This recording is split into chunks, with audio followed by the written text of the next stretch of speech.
Good evening, everyone. Once again, we are back to the Spirits book. We are still studying the hierarchy of the spirits. We did the second order, the third order and the second order in the past couple of weeks.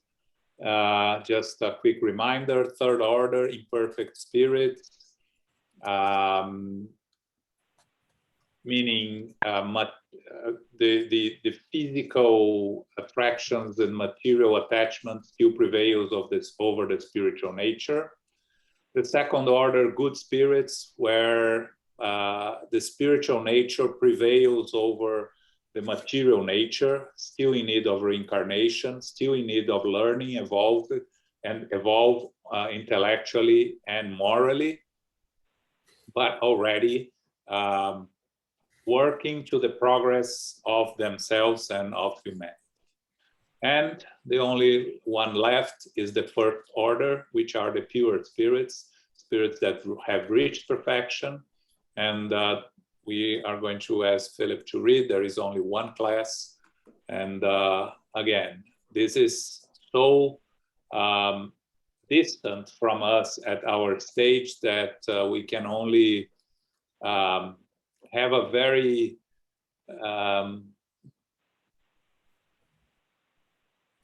very incorrect idea or not real idea of what are pure spirits, because we have seen one pure spirit coming to earth, Jesus, and we follow his teachings, and we have examples of his life, but we don't have much more to go with. So we know that there are several perfect spirits that work in direct connection with God.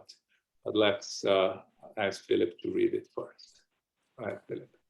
First order, pure spirits, general characteristics. Matter has no influence over these spirits.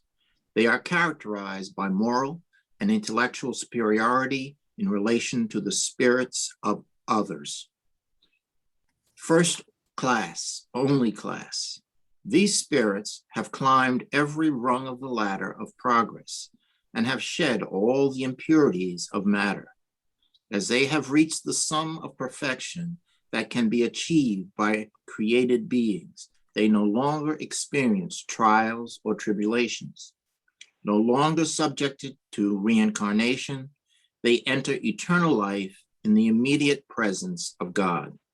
They enjoy permanent happiness because they are no longer subject to the wants or variations of material life. This happiness is not the tedious idleness of perpetual contemplation. They are God's messengers and ministers, the executors of God's will in maintaining universal harmony. They exercise independent control over all inferior spirits, aid them in accomplishing their purification, and assign each of them a mission for their progress.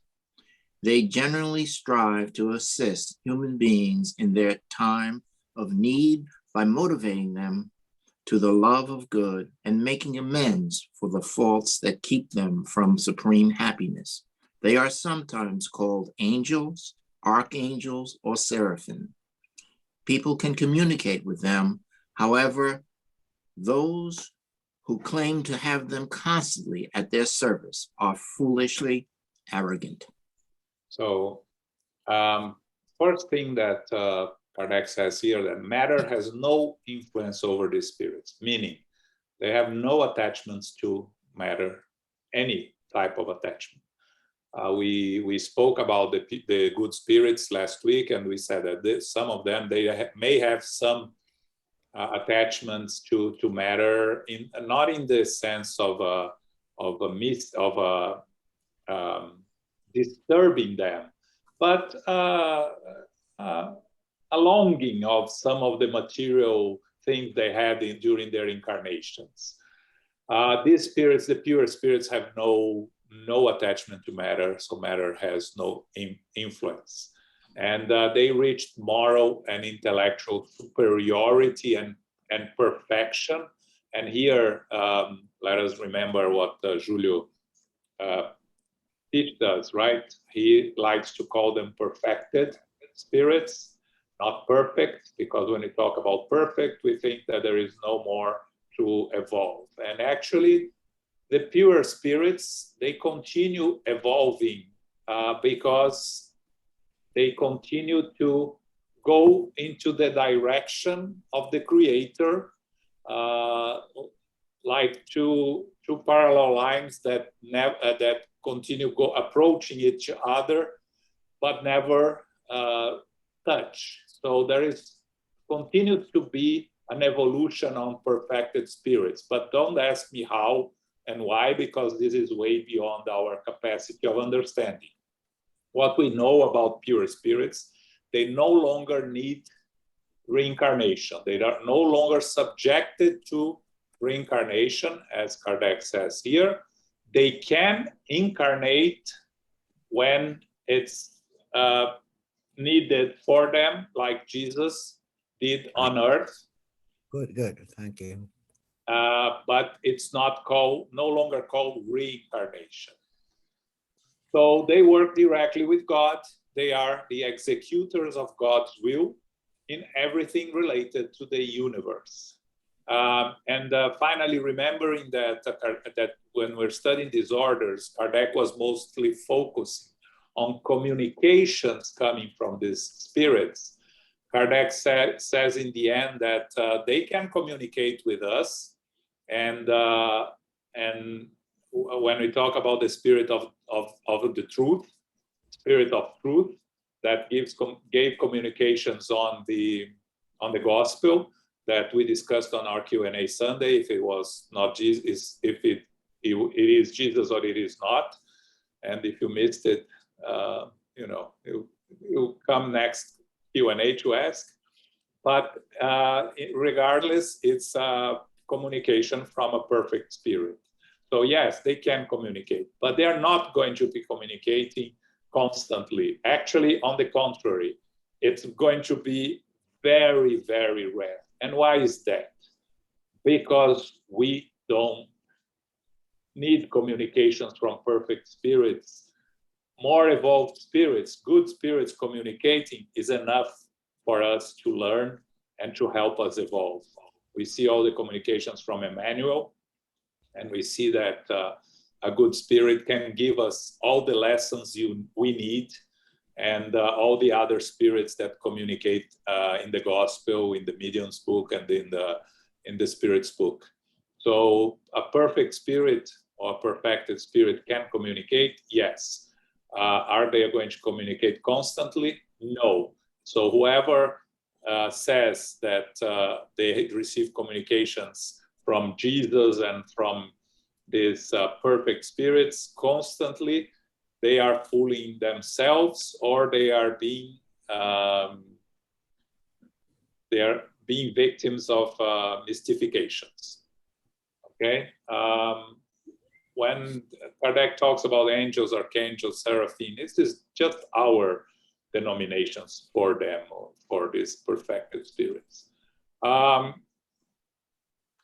Just to complement, we, according to Spiritism, Jesus is the governor of the planet, has been in charge of planet Earth since its creation. He was a perfect spirit before Earth's creation.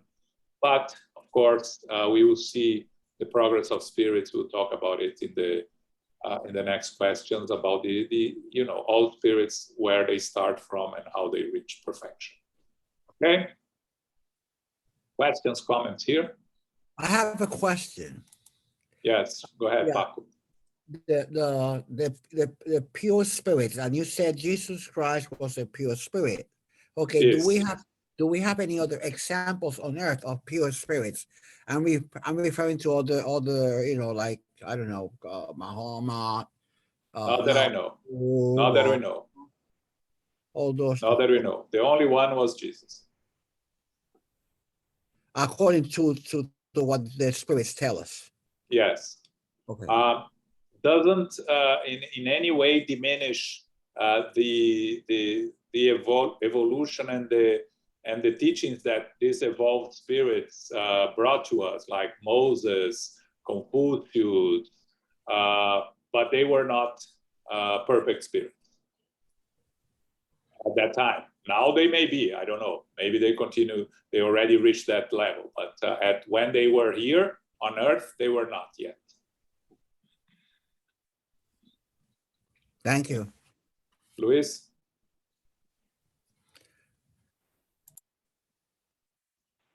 No, I was going to ask just what Paco has asked. Okay, all right. Okay. Right, anyone else? Okay, so now we go back to Q&As for the spirits, and we are going to discuss the progress of spirits. Right? We're still on chapter 1 of book 2 of the Spirits book, okay? 114. Are spirits good or bad by nature, or are the same spirits made better by the force of their own efforts? The same spirits are made better through their own efforts. They rise from a lower to a higher order as they improve. Read the next. Are some spirits created good and others bad? God created all spirits simple and unaware, meaning lacking all knowledge. God has given them each a particular mission to enlighten them and help them gradually reach perfection through the knowledge of the truth and rise closer to him. In that perfection, they will find eternal bliss without any troubles. Spirits acquire knowledge by experiencing the trials inflicted by God. While some accept the trials with resignation and arrive at their destiny more quickly, others are defiant and remain far from the perfection and happiness promised to them through no fault other than their own. According to this statement, spirits are like children when they are born, unaware and without experience. However, gradually they acquire the knowledge that they lack by experiencing the different phases of human life. Yes, that is a fair comparison. Rebellious children remain ignorant and imperfect. How much they benefit depends on their obedience. A person's life has an end, while that of spirits extends beyond infinity. Okay. So in terms of the progress of spirits, we discussed this, right? Before we become individual spirits, we go through the inferior kingdoms. We start in the mineral, go through the vegetable, we go through the animal as intellectual principles.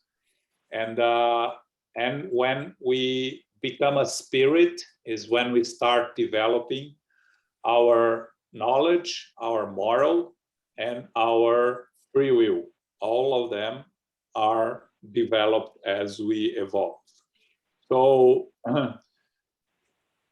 the basic idea is we are all the same. We are all created simple and unaware, as they say here. As the translator said here, we normally say simple and ignorant, but I think that the word ignorant, sometimes people find it offensive. So unaware, meaning lacking all knowledge. So all of the spirits. So God is creating spirits at all times.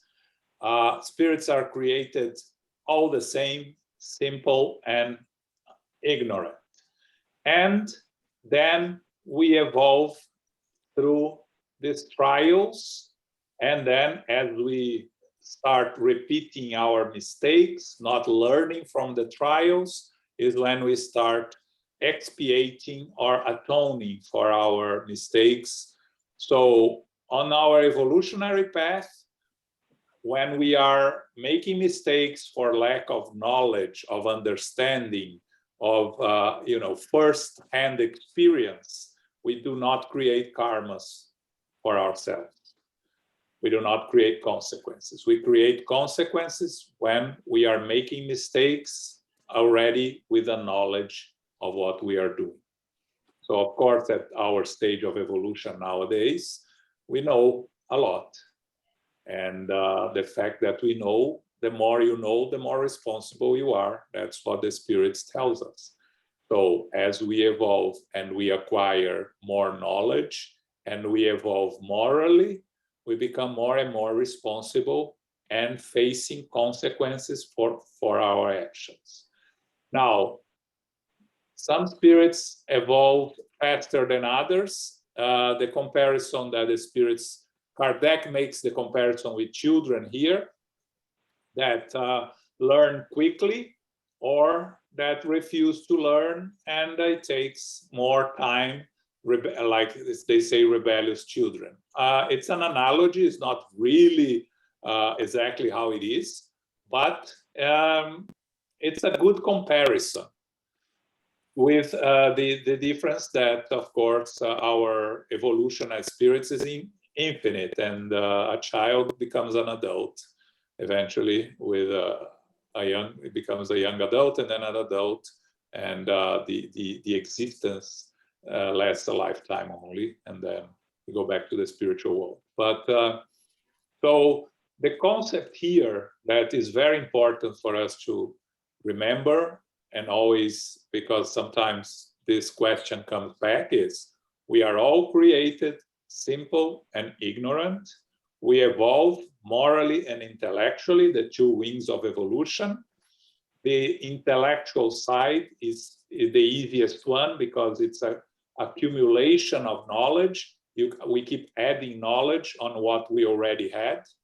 The moral evolution is the more difficult one because we have to eliminate our imperfections, our vices. So that becomes more of a challenge. Daniela, yes. There is a sentence here that says that God has given them each a particular mission, right? To enlighten them and help them gradually reach perfection. So spirits are not created the same, because if the each one particular has there, mission, it's individual. Yeah. So, but that's my point. So, if each one has a particular mission when it's created, that will change completely the kind of experiences we will have. Yes, but think of a mountain that a round mountain that you have to reach the top. There are a million ways that you can go to the top of the mountain. Each one is going to go a different way, but we are all going to get there. So what the spirits are telling us here is that our progress is individual. It's on each one of us. We are not going to progress by someone else's effort. We live in society to learn from each other and to help each other progress. But the progress is individual. It's in that sense that the spirits are talking here. Just 1 second, Paco. Let me just follow up a little bit. I'm not clear if this sentence is telling us about the moment of creation exactly, or along the way, then we get individualized, and then depending on how we face the experiences, we rebel or not, we then start getting very particular in unique experiences. Because the way it says here, it looks like every spirit that is created has a particular thing to do right when it's created. So because it says simple and ignorant, or simple and unaware, but not like the same. We are not created the same. We are. We are. Yes. We are created the same. May I interrupt? Yeah, Paco, go ahead. Okay, the way I understand this, it's like, okay, we were created equal, unaware, and each of us. This came back from a search. Sorry. Are you there? Yes. Okay, each of us were created simple and unaware. And like in school, you create an individualized program to attain the same goal. So when you say each particular mission, I look at it as an individualized plan for me to reach the goal of enlightenment. That's the parallelism that I look at it. Not in the sense that we're different, is that we're the plan that is ahead of us, or the mission that is ahead of us, is individualized pertaining to me, given my potentialities. But the goal is to reach perfection. I'm just reading the French one to see, because I'm not very comfortable with this particular word here, and I understand why Daniela got confused. And in the original, it says that God gives to each one a mission that to progress and to enlighten and progress. Not particular, it doesn't have in the original, but it's an individual mission, meaning that your path from on moment 0, we are all the same.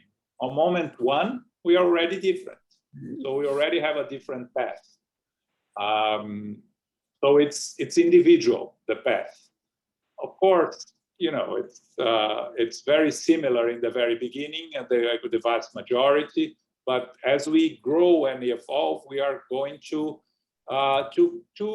follow different routes according to our needs, right? So we come to incarnations with different needs and different necessities at this stage, completely different from each other. But at the very beginning, it's at the moment of creation of becoming an individual spirit, is exactly the same. So Paco is saying individualized versus individual is the issue. Individual, I'm not sure I know what you said here, Paco. We are all individualized at creation, yes. We have individual missions, maybe.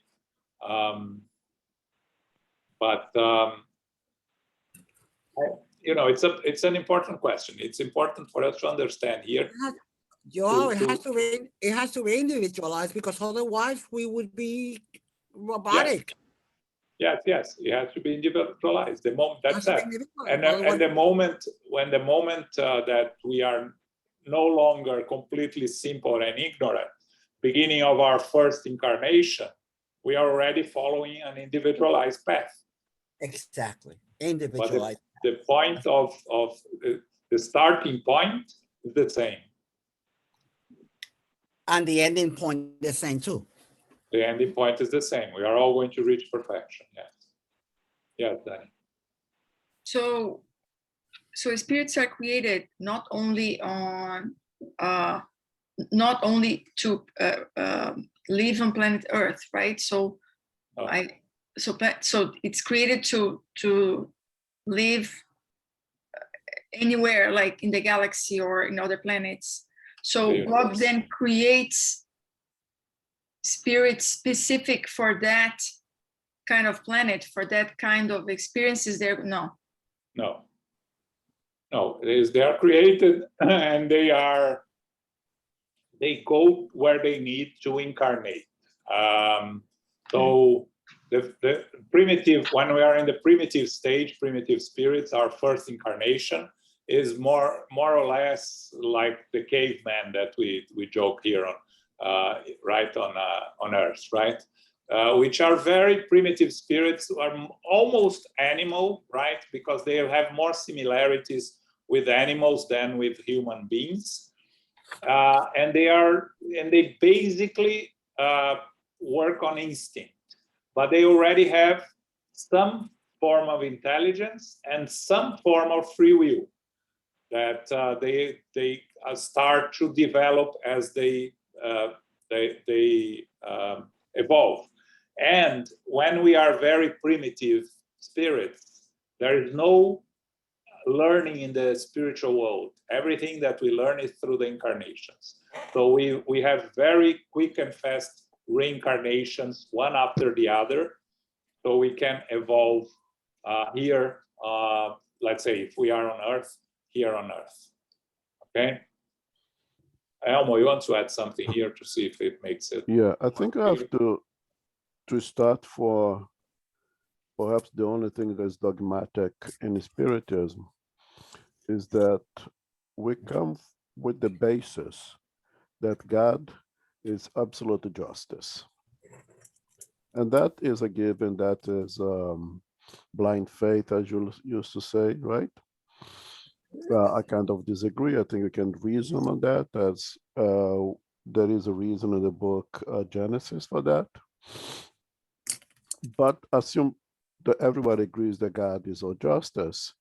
We have to assume that God creates everyone equal, does not give any kind of special treatment to anyone.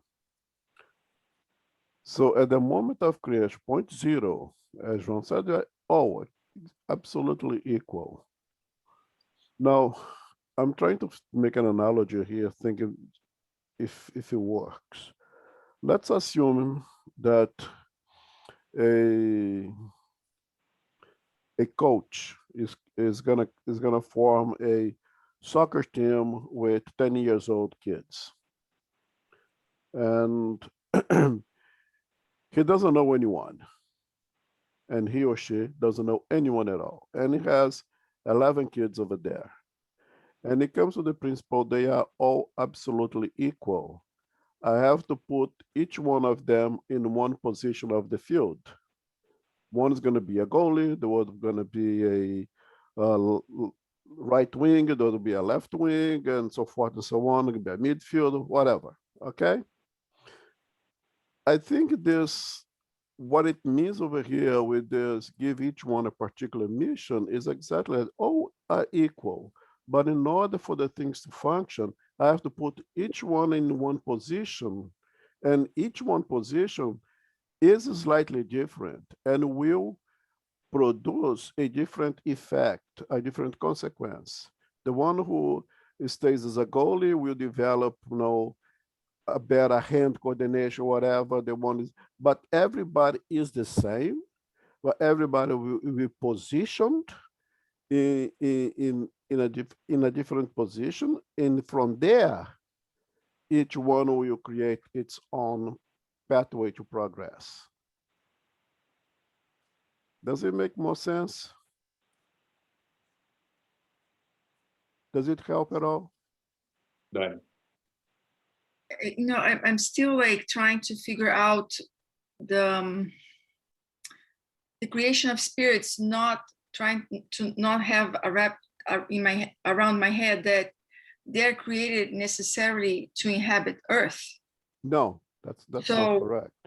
So we need to assume that the same way that we have, let's say, in our school system, the pre-kindergarten, kindergarten, first whatever, second whatever, right? There gotta be schools like pre-kindergarten for the very first incarnation of spirits. That would unlikely be the planet Earth, which is already a planet of trials and expiations.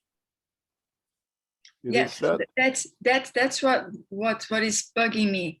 So the planet Earth, it's a planet for trials and atonements, right? Trials and yes, but it was a primitive planet before.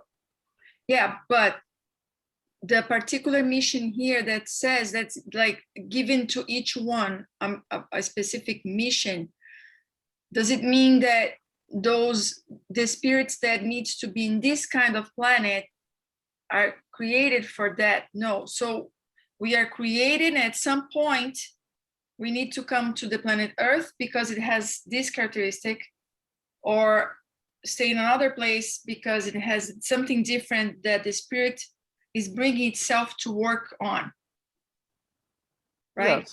Yes. Mm-hmm. Yes. We all inhabited at one point a pre-kindergarten celestial body. Was Earth at one point of existence that kind of celestial body? I don't know. We know that it is said to us that the more simple inhabitants of Earth today, those are still running in the jungle, they are already much more progressed spirits than, let's say, the pre-kindergarten spirits. They're already way, way ahead of it. So I don't know if the planet Earth was one time a pre-kindergarten kind of school, or Regular service. at the point that it started to be inhabited by spirit, it already received the spirits from other places, those who graduated from the pre-kindergarten, and now the planet Earth already started the level of kindergarten. I'm not sure. Does it make sense? Yeah, like I was listening to an interview, and the reporter was saying that according from the research that are going on, the Neanderthals disappeared when the human race was started. Like they come from the same branch, but I don't think Neanderthals are considered the human races as we are today. And it says that once the human race is identified, they disappear entirely. So could it be that this group of people were not, they graduated, or planet Earth, just as an example, like planet Earth was not the place for them anymore. And then human race started and developed here. Does it make sense? Like the example, like you were saying, like the pre-K, pre-kindergarten might be, done or continued here, or whatever level they were, no longer, or Earth was no longer the place for them to evolve anymore. If it's true that the Neanderthals were, let's say, spiritually speaking, that's the thing. You have to just talking about the term spirit, right? Spiritually speaking, let's say, one step below on the evolutionary path of the so-called humans, it's possible that those Neanderthals may upgrade themselves, may they evolved enough that the next reincarnation on Earth, they were no longer Neanderthal, but were humans, or that they may migrate to another celestial body.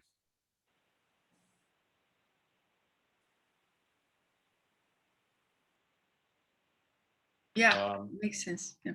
According to the spirits, our first incarnation on Earth was us, we here, already as human beings.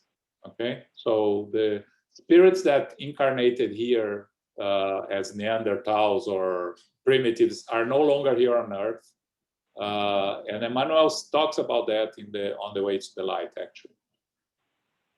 Right. So, in that sense, we are all aliens here on Earth. We both talk about aliens nowadays, right? So we are all aliens here. Can I offer a more simplified understanding of particular mission? Please do. Once people are initially created, they are all equal. The moment they interact with their neighbor, each one of them has a different experience. Therefore, their needs from that point on may differ. But their particular mission is just to reach a higher level. And each one of us, because the guy next door hit me in the head and I beat him to death, I have a different mission than the guy who got along with his next door neighbor.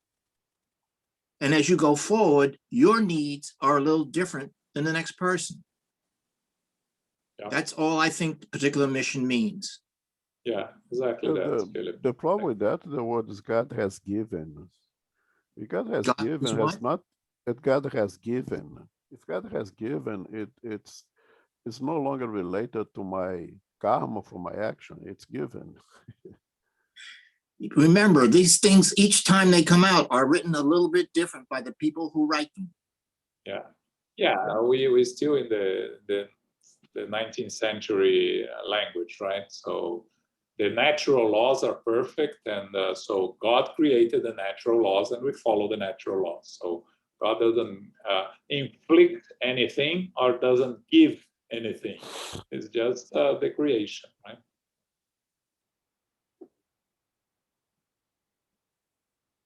Okay. Okay. All right. So continuing the same subject, let's talk a little bit more about this. 116. Do any spirits remain in the lower ranks forever? No. They all eventually become perfect. They change over the course of time, no matter how long the process may take. As we have already explained, a just and merciful Father cannot condemn his children to eternal banishment.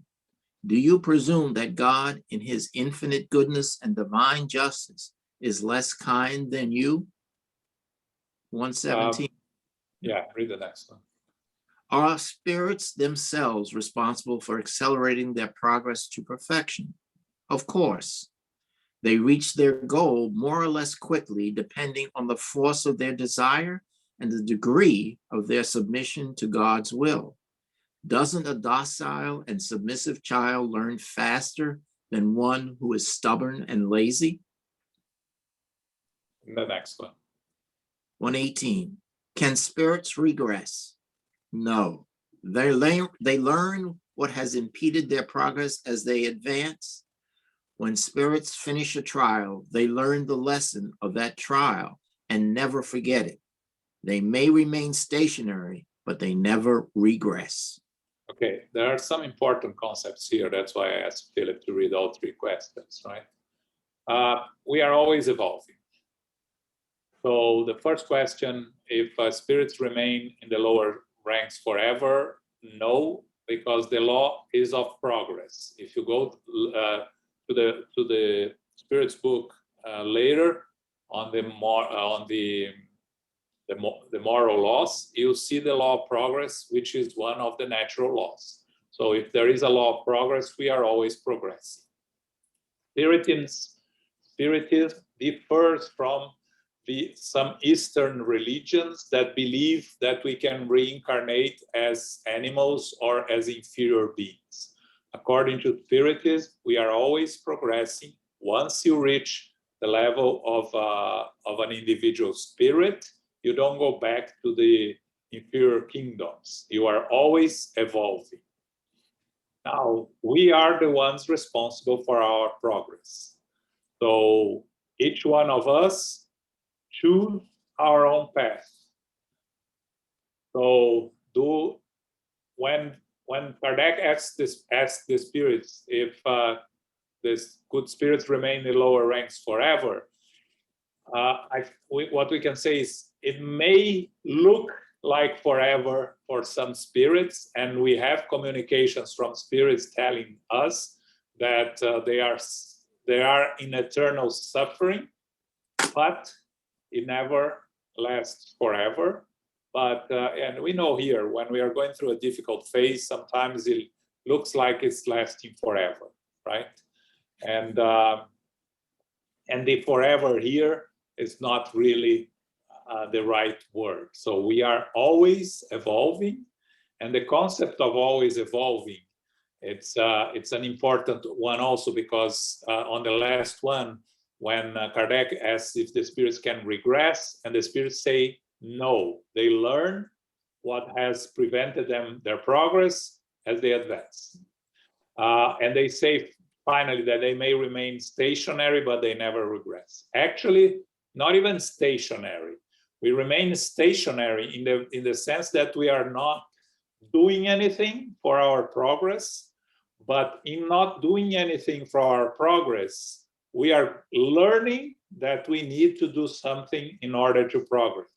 So because after a certain point, we get tired of not progressing. We got tired of the suffering, of the struggle, of the inferior nature. So that's when we look back and see what we have learned from the time we remain stationary, which is not really the complete correct term, but that's what it looks like sometimes, that we are, walking sideways. But a spirit is always progressing, even when it doesn't look like. And when we study this, it comes the questions. So what about these spirits that are incarnated spirits that are committing these horrible acts, these barbaries? How are they progressing? Well, unfortunately, they are also, because they were worse before. So if we could compare who they were before, we would see that even on their evil ways, they are progressing. So of course, we have examples that people always bring of these very backward spirits that caused a lot of pain and disruption for the progress of humanity. And some of these spirits may never reincarnate on Earth as Earth progress, because their mental, their vibrational level does not allow them to come back here. But still, they are progressing. We are always progressing, even the most difficult ones. Now, the progress depends on our own effort. We make our choices, we make our progress. We learn from others, we learn from our mistakes, we learn from the errors of others, and we use all of them to progress. When the spirits, Spirit said, when the spirit finish a trial, they learn the lesson of the trial and never forget.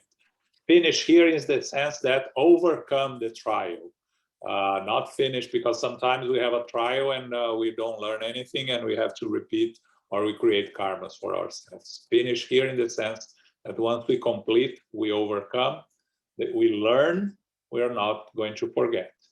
It's like we always say, right? When we start in school to add 2 plus 3, 2 plus 2, 4 plus 3, you had to count on your fingers, you had to stop, think. Now it comes, for most of us, it comes automatically. You don't have to think. Someone tells you 2 plus 2, automatically comes 4. So that's a lesson learned that it becomes a part of you. So that's how we evolve, both morally and intellectually, and especially morally when we talk about it. As we learn, the example we always give, once you learn to be patient, you are never going to lose your patience again. So if someone tells you, I lost my patience, you can tell them you never had it in the first place, because we either have it or we don't. Of course, there are different situations that test us, and we sometimes have no patience, but we didn't have it in the first place. We just have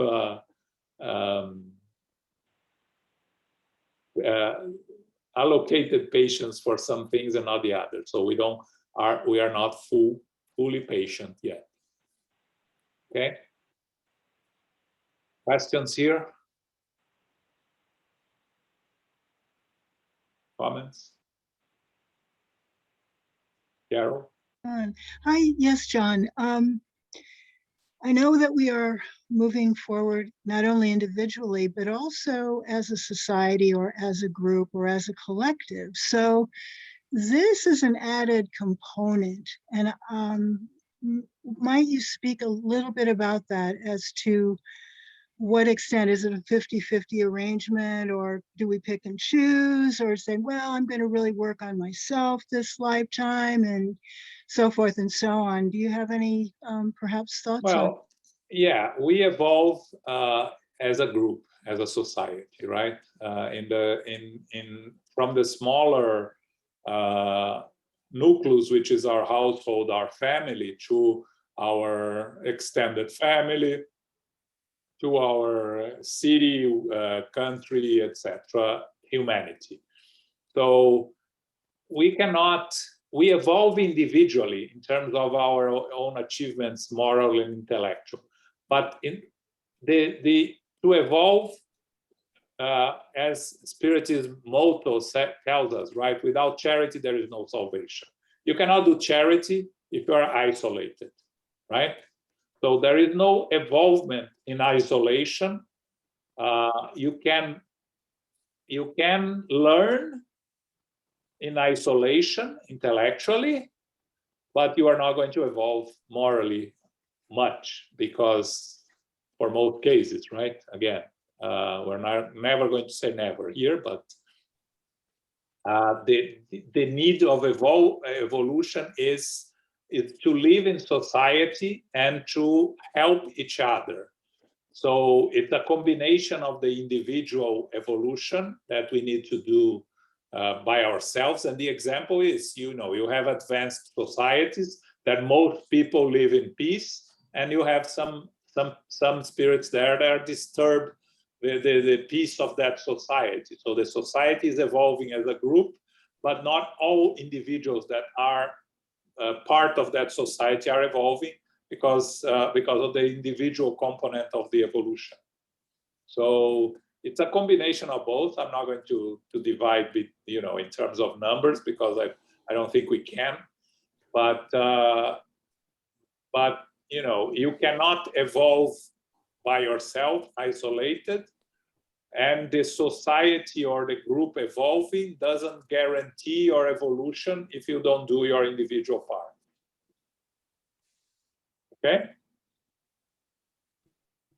Great, Right. thank you. Thank you. Appreciate that. Thank you, John. Done.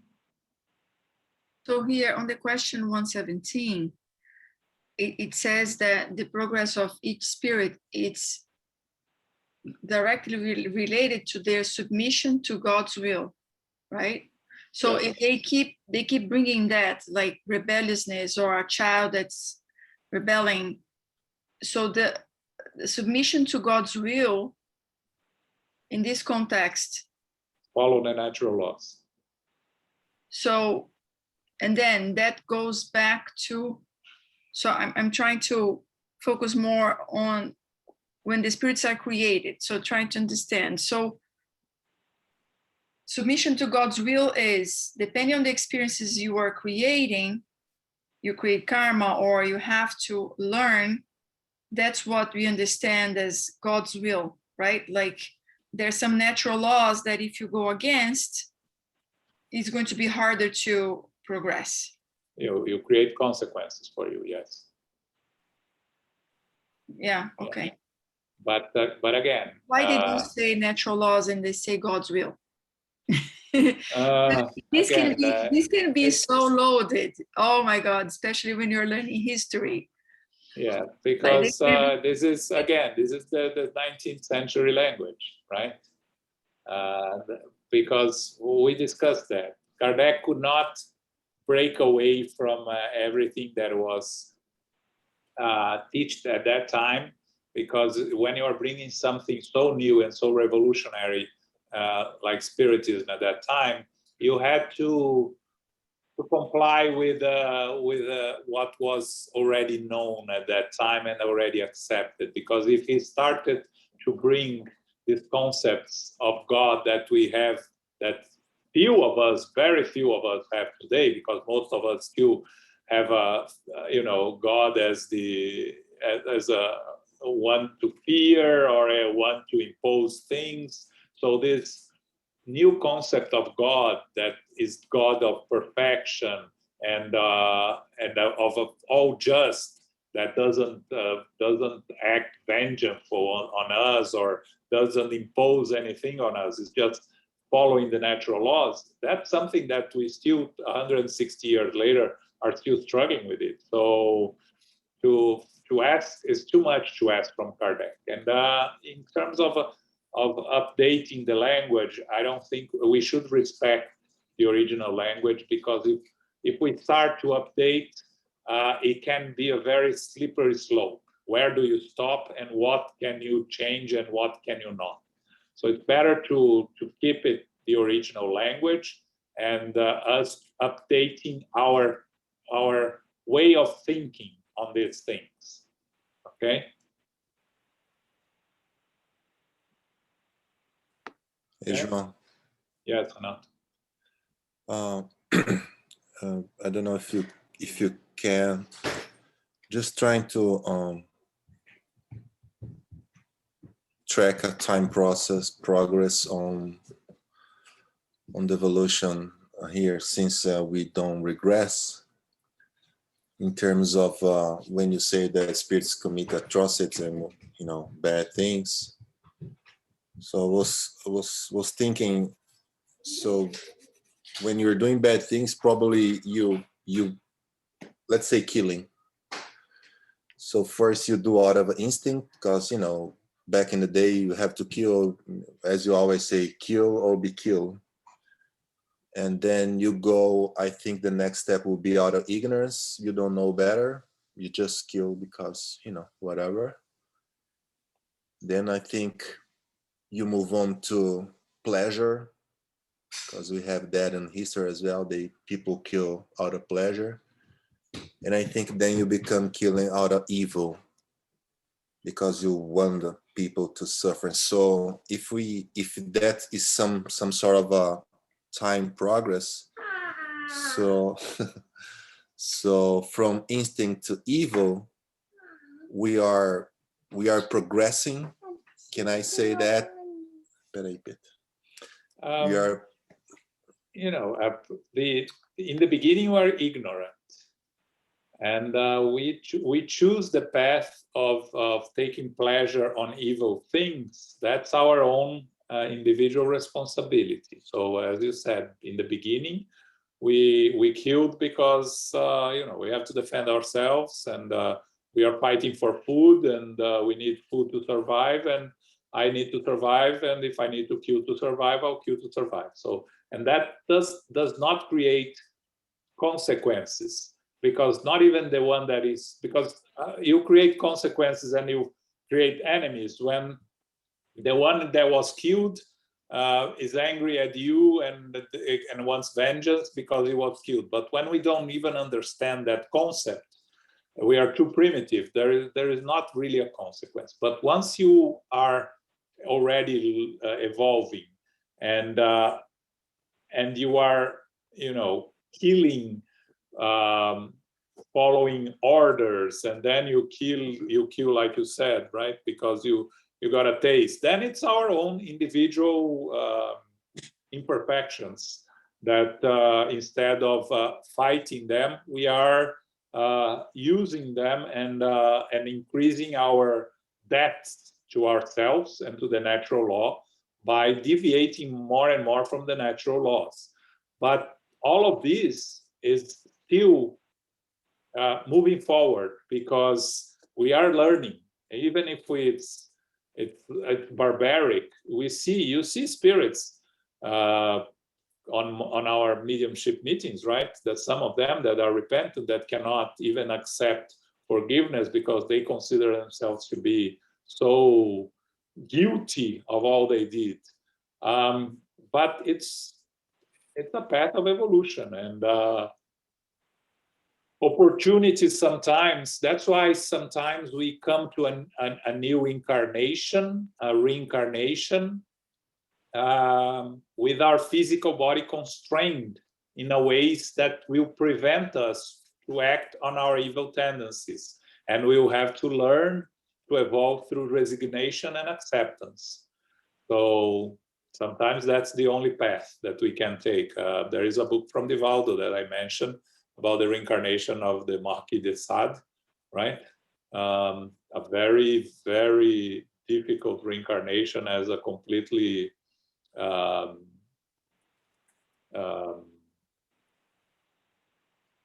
mentally and physically challenged child in the interior of Brazil. So you see the consequences of insisting and repeating the mistakes and refusing to learn from the mistakes. Eventually, we are going to be, according to the natural laws, we'll have the reincarnations will become more and more difficult, more and more challenging for these spirits. You know, you can imagine if you leave the earth today and you are going to reincarnate on earth 50,000 years ago, right? You can imagine how hard it's going to be. That's what happens to many spirits that are struggling to follow the evolution of this planet. I don't know if I answered the question, but Yeah, no, that's perfect. Because I just asked because at least on me, when we look to evil spirits, for some reason, when you look to the evil, to the ignorant, we assume that the evil one is less evolved than the ignorant one, and looking through the process, it's the other way around. The evil spirits is more evolved than the ignorant one. And, more evolved intellectually sometimes, but not morally. Many times, the ignorant one can be more evolved morally than the evil one. But intellectually, the evil one is probably more evolved. Yes. Yeah, that's why I was, I kind of time traced to try to understand the steps, because when you consider get to a point to be evil, I was like, okay, so going back, what was the process? What was the steps for you to be evil and still to be evolved? And then you explain that and made it clear. The leaders of the lower zones are these evil spirits, intellectually evolved, right? They know how to dominate and they know how to control the other spirits. Thank you. On Sunday, we study liberation. We are going to get very soon to Gregorio, the leader of the lower zones, and that section of the lower zones, and you will see how a spirit intellectually evolved, more evolved, but evil works. For those that read Liberation, I know you remember. Okay.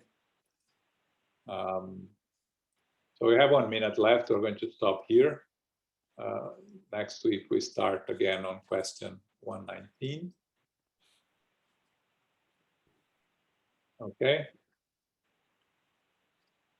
So before we do our final prayer, a couple of reminders.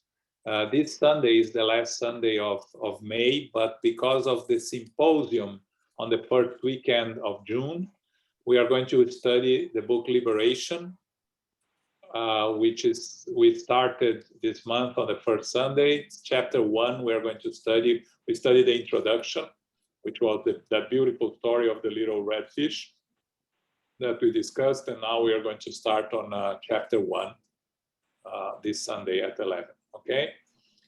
So a reminder for everyone that we have our symposium that is on June 5th and June 6th from 2 to 5:30 p.m. And it will be on the United States Spiritist Federation YouTube, Facebook, and the International Spiritist Council YouTube. Okay, it's mediums and mediumship, and it's a combination of lectures, of discussions, of roundtables. 2 days from 2 to 5:30. You're all invited. This Saturday, we have Beatriz Lopez, and she's going to talk. Just a second, I lost the oh, here, yes. It's Strange Morals. Bia is a member of the Allan Kardec Spiritist Center in Danbury, and she's all of 21 years old, I think. So she's a learning spiritist from very early ages, and she was at SGNY. Some of you may remember her. She gave a lecture to us on a Sunday, right? Bia. So she's going to talk about strange morals, and she's going to be, I think she's going to be part of the symposium also. So this Saturday at 11 a.m. Okay, the book club. Next week we'll discuss chapter 7, 8, and 9 of And Life Goes On. I don't know how many people you had yesterday, Daniela, but we were only 2 of you again. Yeah. All right. We need more people joining the book club so we can continue growing our classes. Okay. Carol, can you do our final prayer, please? Thanks. Sure. Thank you. Infinite Creator and Supreme Intelligence, we are grateful to be together this evening for our studies of the Spirits book, Chapter 1, Book 2. We were talking about the first order pure spirits. We know that we are evolving morally and intellectually, and as we grow, we know that we will release and do the progress to eliminate our vices. We know that we are progressing individually. However, we do live within groups, within families, within a community, within a social structure. Therefore, we are balancing out our progress individually as well as collectively. We are grateful to be together this evening through the auspices of Zoom. We are grateful that we are learning, growing, and uniting our progress together. We are grateful to have our spiritual benefactors, the good spirits, the helpers, the mentors who are with us. They are guiding us here. They are guiding us in our life. They are guiding us in our daily activities as we do our part. We are grateful to have these teachings, and we are grateful to be able to study them together. As we go forward during the week, may we continue with our prayers, with our studies, and with our mindfulness. May we keep our thoughts elevated as we are able to do so, and may we also try to be inspiring to others who are in our circle of friends, families, and loved ones. May we humbly ask for the safety and the protection as we go forth to family, friends, and loved ones. And may we receive the love, light, and peace of Christ within us. May we continue to celebrate this knowledge, and may we continue to share it as others are able to receive. As we close now, we humbly ask for the love and light to be with us, and may we go forth as beacons of light, go forth now in peace, so be it.